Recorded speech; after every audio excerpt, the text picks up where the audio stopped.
জুলাই ঘোষণাপত্র দিতে সরকার ব্যর্থ হয়েছে বলে অভিযোগ করে জাতীয় নাগরিক পার্টি এনসিপির আহ্বায়ক নাহিদ ইসলাম বলেন, এর ফলে ছাত্র জনতার মধ্যে অস্থিরতার সৃষ্টি হয়েছে।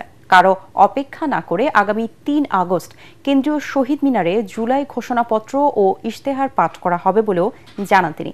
জুলাই অভ্যুত্থানের ১ বছর পূর্তি উপলক্ষে দলের কর্মসূচি ঘোষণা করে তিনি এসব কথা বলেন।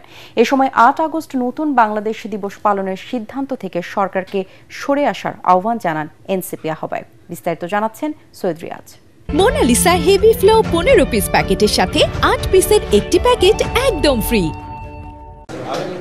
জুলাই বিপ্লবের ১ বছর পূর্তি উপলক্ষে জাতীয় নাগরিক পার্টি এনসিপির মাসব্যাপী কর্মসূচি জানান দিতে রাজধানীর বাংলা মোটরে দলের কেন্দ্রীয় কার্যালয়ে সংবাদ সম্মেলনের আয়োজন করা হয়।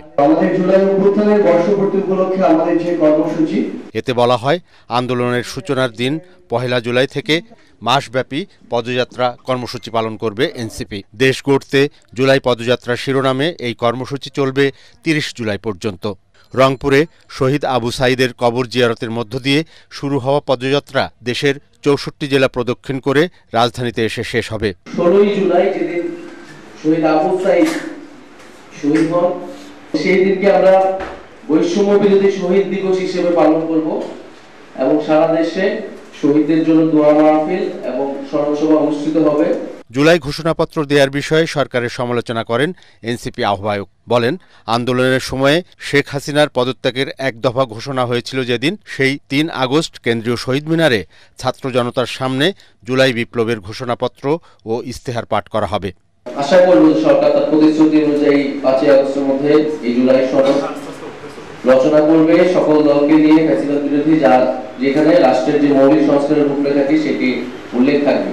যদি সরকার বা যে কোনো রাজনৈতিক দল সেটি সম্মত না হয়, এটি অবশ্যই আমাদের দায়িত্ব এই ঘোষণাপত্রটি জনগণের উদ্দেশ্যে, জনগণকে সাথে নিয়ে একটি ঘোষণাপত্র রচনা করা। এনসিপি ৫ আগস্টে ছাত্র জনতার মুক্তি দিবস পালন করবে জানিয়ে নাহিদ ইসলাম ৮ আগস্ট নতুন বাংলাদেশ দিবস পালনের সিদ্ধান্ত থেকে সরকারকে সরে আসার আহ্বান জানান।